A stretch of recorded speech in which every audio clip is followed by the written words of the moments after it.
Hello IAS aspirants. आज की इस वीडियो में हम how to prepare for civil services examination topic को डील करने वाले हैं।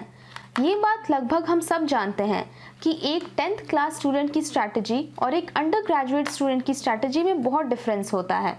इसलिए मैंने सारे आईएएस एस्पिरेंट्स को 4 ग्रुप्स में उनके स्टैंडर्ड्स के बेसिस पे डिवाइड किया है and one by one we will see कि सिविल सर्विसेज एग्जामिनेशन के लिए अभी से इनकी स्ट्रैटेजी क्या होनी चाहिए। सो अगर आप इस वीडियो में बताई गई स्ट्रैटेजी को अभी से फॉलो करना स्टार्ट कर देते हैं तो स्ट्रैटेजी को लेकर आपकी स्ट्रेस लेवल बिल्कुल खत्म हो जाएगी, यानी कि अपने स्टैंडर्ड के हिसाब से आपको अपनी स्ट्रैटेजी समझ आ जाएगी। आप देख सकते हैं कि मैंने सारे आईएएस एस्पिरेंट्स को टोटल 4 ग्रुप्स में डिवाइड किया है। The first group is up to class 10, the second group is class 11 and 12, इसमें वो स्टूडेंट्स होंगे जो अभी क्लास 11 या 12 में हैं। The third group is undergraduate, मतलब ऐसे स्टूडेंट्स जो अभी ग्रेजुएशन परस्यू कर रहे हैं, चाहे वो फर्स्ट ईयर में हो, सेकेंड ईयर में हो या फिर थर्ड ईयर में हो। And the fourth group is graduate, it means ऐसे स्टूडेंट्स जिनकी ग्रेजुएशन कंप्लीट हो चुकी है। अब आप में से बहुत लोग ये सोच रहे होंगे कि मैंने जो अपनी फर्स्ट कैटेगरी लिखी है अप टू क्लास 10, मैंने इसे इंक्लूड क्यों किया? क्योंकि क्लास 10 तक के तो बहुत से ऐसे स्टूडेंट्स होते हैं जिन्हें ये पता भी नहीं होता कि आईएएस क्या होती है, यूपीएससी क्या होता है। तो फिर मैंने एक्चुअली इस ग्रुप को इंक्लूड क्यों किया? There is a reason behind this. Actually, you will be shocked to know this, and even I was also shocked when this incident happened with me. Recently, I met a student of class 7 and I asked her that what do you want to become in future, and she directly replied me that she want to become an IAS officer. And then I realized कि okay, जो up to class 10 के students हैं उन्हें भी पता है कि उन्हें आईएएस बनना है, वो यूपीएससी के बारे में थोड़ा बहुत तो ज़रूर जानते हैं, वो ज़्यादा नहीं जानते इसके बारे में, but little bit they have the idea, and so I decided to include this group. तो चलिए अब हम एक एक करके इन सारे ग्रुप्स को देखते हैं और समझते हैं कि हर ग्रुप की स्ट्रैटेजी क्या क्या है और उन्हें कैसे बिगनिंग करनी चाहिए for civil services examination preparation. तो चलिए अब हम स्टार्ट करते हैं अपने first group of IAS aspirant से, जो कि अप टू क्लास 10 तक वाले हैं। तो अब हम देखते हैं कि इनके लिए क्या क्या स्ट्रैटेजीज होनी चाहिए। हम फर्स्ट पॉइंट से स्टार्ट करते हैं। The first point is school books, change the style of studies. See, जो क्लास 10 तक के स्टूडेंट्स हैं उनको अभी सबसे पहले अपनी जो स्कूल बुक्स हैं उन पे फोकस करना चाहिए, वो उसे अच्छे से स्टडी करें। यहाँ पे जो इम्पोर्टेंट पॉइंट है वो ये है कि they have to change the style of studies. See, हम अब तक देखते आए कि जो स्टूडेंट्स हैं वो एक्चुअली मार्क्स गेन करने के लिए स्टडी करते हैं, पर अब हमें अपना ये स्टाइल को चेंज करना पड़ेगा। अब हमें मार्क्स गेन करने के लिए नहीं बल्कि नॉलेज को गेन करने के लिए स्टडी करना है। तो जो क्लास 10 तक के स्टूडेंट्स हैं वो इस बात को, इस पॉइंट को अपने माइंड में रखें कि जो अब तक वो मार्क्स को गेन करने के लिए स्टडी कर रहे थे, now they have to gain the knowledge. Second point में आते हैं, सिलेबस। जो सिलेबस है सिविल सर्विसेज एग्जामिनेशन की, वो क्लास 10 तक के जो स्टूडेंट्स हैं वो उन्हें उस सिलेबस को थोड़ा बहुत देख सकते हैं, दो इट्स नॉट कंपलसरी। मैंने यहाँ पे लिख रखा है कि वो कंपलसरी नहीं है, अगर वो सिलेबस नहीं देखते तो भी चलेगा, बट स्टिल अगर वो एक बार देख लेते हैं सिलेबस को और थोड़ा टाइम टू टाइम देखते रहें तो उनके माइंड में जो कुछ टॉपिक्स हैं सिलेबस के वो जो है वो उन्हें याद हो जाएंगी, और जब वो न्यूज़ वगैरह स्टडी करेंगे तो फिर वो बहुत ही ज़्यादा हेल्पफुल होगा। थर्ड पॉइंट में आते हैं। The third point is personality development. अगर आपने मेरी प्रीवियस वीडियो देखी होगी तो मैंने उसमें डिटेल में बताया था कि पर्सनालिटी डेवलपमेंट में क्या क्या चीज़ें आप इम्प्रूव कर सकते हैं। चलिए मैं थोड़ा यहाँ पे भी बता देती हूँ। And personality development her person को इम्प्रूव करना चाहिए। तो आफ्टर ऑल आप तो एक आईएएस एस्पिरेंट है, तो आपको तो ये इम्प्रूव करना ही है। तो पर्सनालिटी डेवलपमेंट में आप अपने जेस्चर को इंक्लूड कर सकते हैं। You have to be with positive attitude. आप अपने कम्युनिकेशन स्किल को इम्प्रूव करें, अपने वर्ड स्टॉक को बढ़ाएं। जब आप किसी से कन्वर्सेशन करते हैं तो ट्राई करें कुछ अच्छे वर्ड्स को यूज़ करने की और उसको डे टू डे लाइफ में यूज़ करना स्टार्ट करें। तो ये सारे कुछ पॉइंट्स हैं जो आप पर्सनालिटी डेवलपमेंट को इन्हांस करने के लिए यूज़ कर सकते हैं। And the fourth point is news. News में जो क्लास 10 तक के स्टूडेंट्स हैं मैं उनको अभी यही बोलूँगी कि वो अपडेटेड रहें, वो ट्राई करें कि वो फॉर हाफ एन आवर या कुछ टाइम तक थोड़ा इंग्लिश न्यूज़ को सुने, थोड़ा बहुत वो हिंदी न्यूज़ भी देखें। And the point over here is कि बस उनको थोड़ा अपडेटेड रहना है, ताकि अगर कुछ हमारे कंट्री में चल रहा है या वर्ल्ड वाइड कुछ बहुत बड़ा चल रहा है तो फिर वो उसको ईजिली आंसर करें, या थोड़ा बहुत उनके पास नॉलेज होनी चाहिए। उन्हें पता होनी चाहिए कि अभी हमारे कंट्री में क्या चल रहा है, अभी वर्ल्ड वाइड क्या चल रहा है, ज़्यादा डिटेल नहीं पर थोड़ा बहुत। तो इसलिए मैंने यहाँ पे पॉइंट पॉइंट लिख दिया कि just be updated, you should have just little bit of knowledge. तो चलिए अब हम बात करते हैं अपने second group of IAS aspirants के बारे में, that is the students of class 11 and 12। अब देखिए जो क्लास 11 और 12 के स्टूडेंट्स हैं वो ऑलरेडी वन स्टेप आगे हैं from the students of class 10, because जब ये स्टूडेंट्स क्लास 10 से 11 में आए तब इन्होंने ऑलरेडी अपनी स्ट्रीम चूज़ कर ली, जैसे कि किसी ने आर्ट्स चूज़ किया होगा, किसी ने साइंस या किसी ने कॉमर्स। तो उस बेसिस पे अब मैं आपको स्ट्रैटेजी बताऊंगी कि आपकी स्ट्रैटेजी अभी से क्या होनी चाहिए। चलिए हम पॉइंट वाइज देखते हैं। The first point is select one subject for optional, at least start thinking about it. अब देखिए आपने जो अपनी स्ट्रीम चूज़ की, चलिए मान लेते हैं कि आपने ह्यूमैनिटीज स्ट्रीम को चूज़ किया है, तो ह्यूमैनिटीज स्ट्रीम में से आपको कोई अपनी एक फेवरेट सब्जेक्ट बनानी है। उसमें बहुत सारे सब्जेक्ट्स होते हैं जैसे कि ज्योग्राफी है, हिस्ट्री है, पॉलिटिकल साइंस है। अब आपको जो सब्जेक्ट पढ़ने में अच्छा लगता है, जिसमें आप बोर नहीं होते हैं, आप उस सब्जेक्ट को अपनी थोड़ी फेवरेट बनाइए और आप इसको माइंड में एक लेके चलिएगा कि आप इसी सब्जेक्ट को अपना ऑप्शनल बनाने वाले हैं in the mains of civil services examination. तो अगर आप इसे स्टार्ट अभी बिगनिंग नहीं भी करना चाहते, then for that person I have already written कि at least start thinking about it. अभी से आप थोड़ा कम से कम सोचना इसे स्टार्ट करें। Come to the next point. The next point is about syllabus. Syllabus अगर आपने मेरी प्रीवियस पॉइंट देखी होगी तो क्लास 10 के स्टूडेंट्स के लिए या फिर उससे जो बिलो स्टूडेंट्स हैं, मैंने उनके लिए कहा कि इट्स नॉट कंपलसरी, लेकिन अगर आप क्लास 11 या 12 में हैं तो आपको सिलेबस से थोड़ा सा गो थ्रू होना चाहिए। आप थोड़ा सा ट्राई करें जो सिलेबस के पॉइंट्स हैं उसे समझने की, क्योंकि 11 और 12 में बहुत सारी चीज़ें ऐसी इंट्रोड्यूस हो जाती है जो आपको सिलेबस में डायरेक्ट मिलेगा। तो इस तरीके से आप सिलेबस को थोड़ा गो थ्रू होकर देखें और पॉइंट्स को एनालाइज करें। Now come to the third point, news. News में I will say once again that you have to be updated. अब आप इसमें थोड़ा सा enhance कर सकते हैं। फॉर एन एग्जाम्पल अगर आप न्यूज़पेपर पढ़ सकते हैं तो आप थोड़ा न्यूज़पेपर स्टार्ट करें। Every day if it is possible give half an hour English newspaper आप पढ़ना स्टार्ट करें, जैसे कि द हिंदू न्यूज़पेपर है, द इंडियन एक्सप्रेस है। And if you want then आप वीकली मैगजीन्स को भी स्टडी कर सकते हैं। For an example Yojana is a very famous magazine for civil services examination, और कुरुक्षेत्र वगैरह इस टाइप की मैगजीन्स हैं। And if you are a science lover तो आप डाउन टू अर्थ टाइप की मैगजीन को भी स्टडी कर सकते हैं। आते हैं अब हम फोर्थ पॉइंट में। Our fourth point is personality development. As I've already said that personality development में आपको क्या क्या डेवलप करना है, but once again I can repeat for you. For an example, you have to develop your gesture, your positive attitude towards anything, your communication skill, your word stock. आप ये सारी चीज़ों को increase करें। And while doing conversation with anyone, आप proper English के words use कर सकते हैं और उसको daily life में use करना start करें। So by all these things, you can develop your personality. Now come to the fifth point. Fifth point is very important. It is beginning of graduation. अब आप ये सोच रहे होंगे कि जब ये पॉइंट क्लास 11 और 12 के स्टूडेंट्स के लिए, तो फिर मैंने यहाँ पे बिगनिंग ऑफ ग्रेजुएशन क्यों लिखा। Actually the motto of this point is that as I have said you in the first point कि यहाँ पे आप एक अपनी फेवरेट सब्जेक्ट बना लें जिसे आप ऑप्शनल रखने वाले हैं इन द मेंस एग्जामिनेशन। सो जो आपकी फेवरेट सब्जेक्ट है, फॉर एन एग्जाम्पल आपने हिस्ट्री को चूज़ किया, आपको हिस्ट्री पढ़ने में बहुत मज़ा आता है, तो आप ये माइंड में एक मेकअप कर लें कि जो हिस्ट्री है वही आपकी ग्रेजुएशन में ऑनर सब्जेक्ट होनी चाहिए। इससे आपको बहुत हेल्प मिलेगा क्योंकि ग्रेजुएशन में आप हिस्ट्री सब्जेक्ट को डीप स्टडी कर पाएंगे and it will help you a lot in the examination preparation. Now let's talk about third group of IAS aspirants, that is under graduate students. इसमें वो सारे स्टूडेंट्स इन्वॉल्व हैं जो या तो अभी ग्रेजुएशन फर्स्ट ईयर में हैं, सेकेंड ईयर में हैं या फिर थर्ड ईयर में हैं।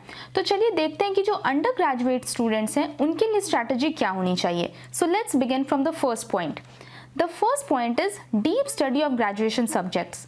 सी ग्रेजुएशन में हम ऑनर सब्जेक्ट को बेसिकली बहुत ही ज़्यादा डीप में स्टडी करते हैं, तो यहाँ पे आप ऑलरेडी ऑनर सब्जेक्ट को तो डीप स्टडी कर ही रहे हैं, बट आई वांट कि आप यूपीएससी सिलेबस को थोड़ा देखें और उससे रिलेट करके आपको इसे और डीप स्टडी करनी चाहिए सो डैट जब आप इस सब्जेक्ट को यूज़ करेंगे अपनी मेन सिलेबस में तो फिर आपको ज़्यादा प्रॉब्लम नहीं होने वाली है। सो फर्स्ट पॉइंट यही है कि जो भी आपकी ग्रेजुएशन की सब्जेक्ट्स हैं उसको थोड़ा डीपली स्टडी करें और आपकी जो मोटो होनी चाहिए वो होनी चाहिए to gain knowledge. Let's come to the second point.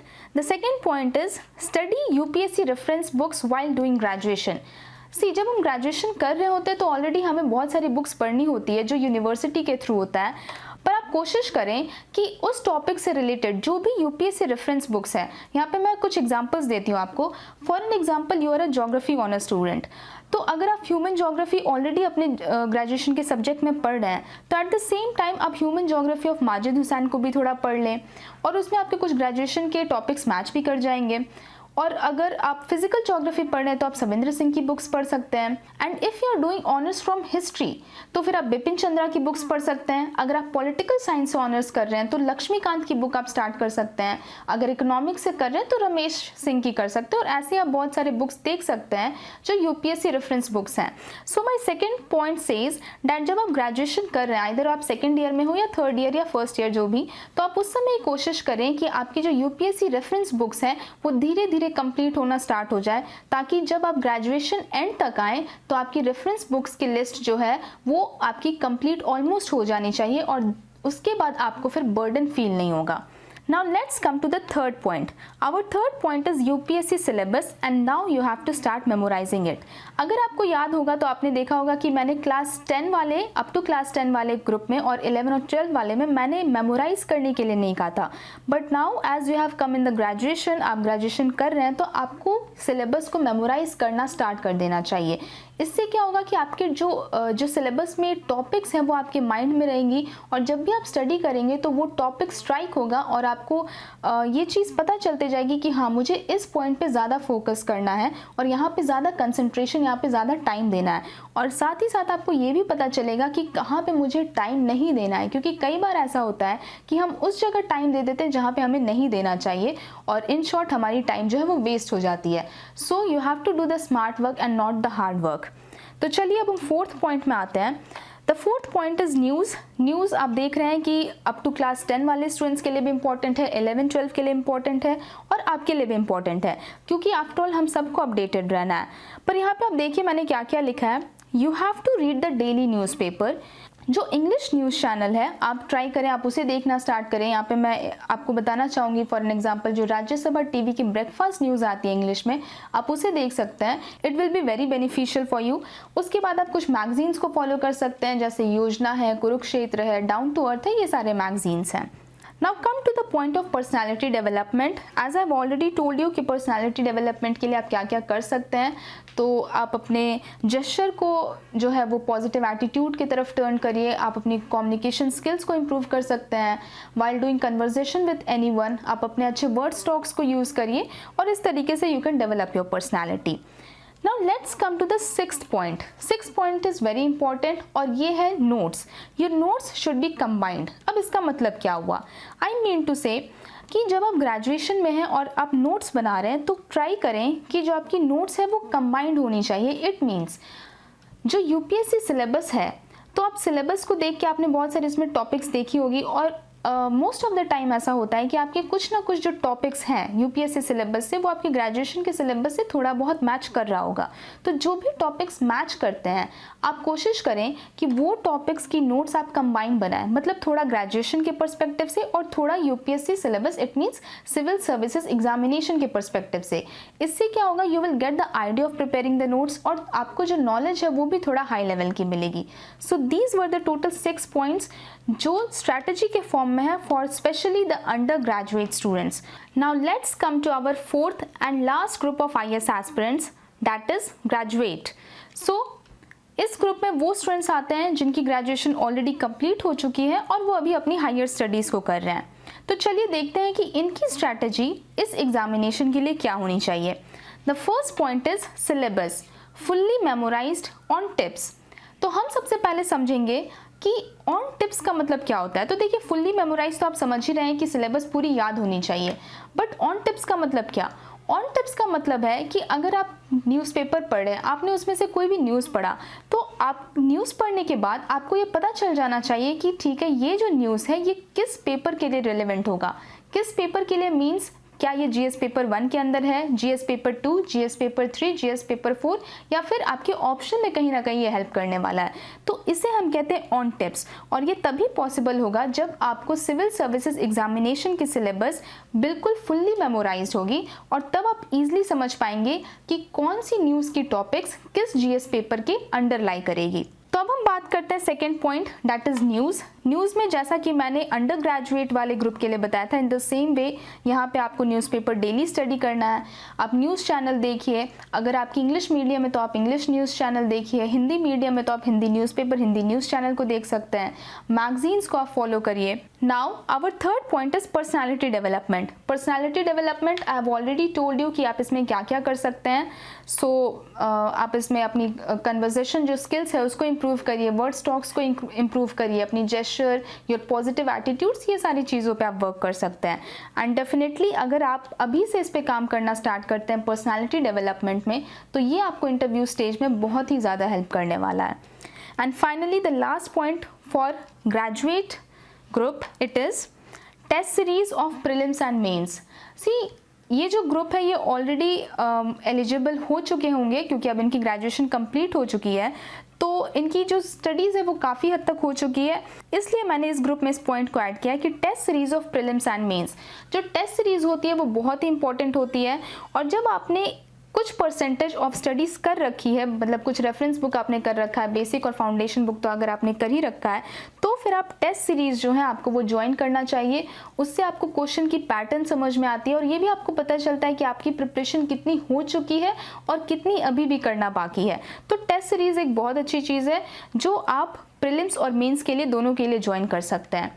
So these were total 4 points for graduate IAS aspirant group. So guys, we have seen 4 groups of IAS aspirants as per their standard for the preparation of civil services examination. Now let's end up this video by 3 very important points. मैं आपको यहाँ पे 3 बहुत important point बताना चाहूँगी. The first point is target. ये जो 3 points हैं वो ये ऑल दीज 4 ग्रुप्स के लिए कॉमन है, इसलिए मैं इसे लास्ट में एंड अप कर रही हूँ. टारगेट्स बहुत इंपॉर्टेंट पॉइंट है, आप किसी भी ग्रुप में इसमें लाइक करते हो, targets is very important. Actually जब हम कुछ भी स्टडी करते हैं तो हमारे पास एक टारगेट होनी चाहिए कि हम इतने दिन में किसी टॉपिक को कंप्लीट करने वाले हैं. तो आप एक टारगेट बना लें, वो टारगेट ट्राई करें कि थोड़ा कम ड्यूरेशन का हो. ऐसा ना हो कि आप 1 मंथ का टारगेट बना लें या फिर 2 मंथ्स का, क्योंकि फिर उसे फुलफिल कर पाना थोड़ा डिफिकल्ट हो जाता है. आप टारगेट्स बनाइए 1 वीक का या फिर 10 डेज़ का या फिर 15 डेज़ का, और उसमें ऐसे ही टारगेट्स बनाइए जो आप फुलफिल कर सकते हैं. बियॉन्ड लेवल के टारगेट्स नहीं होने चाहिए. So my first point was this. The second point is revision. We all know कि रिवीजन बहुत ही इंपॉर्टेंट होता है. अगर आप कुछ भी चीज़ को अभी स्टडी कर रहे हैं और अगर आपने रिवीजन नहीं की तो after few days you are going to forget that point. तो इसलिए आप जो भी स्टडी कर रहे हैं उसे रिवीजन ज़रूर करते रहें. And the third point is very important and that is motivated. See, motivation is very important in our life and for this you have to be motivated. So इसके लिए आप कुछ हेल्प ले सकते हैं YouTube के वीडियोस के, और इनफैक्ट मैं खुद अपने चैनल पे बहुत सारे मोटिवेशन वीडियोस को डालते रहूँगी, आपको मोटिवेट करते रहूँगी, so that you should be motivated. आप मोटिवेट होते रहें और कभी भी डीमोटिवेट ना हो जाए. So by this I conclude my video by saying that you have to do more smart work and less hard work. So if this video was informative for you, then do subscribe the channel and hit the like button as well as share the video. Thank you.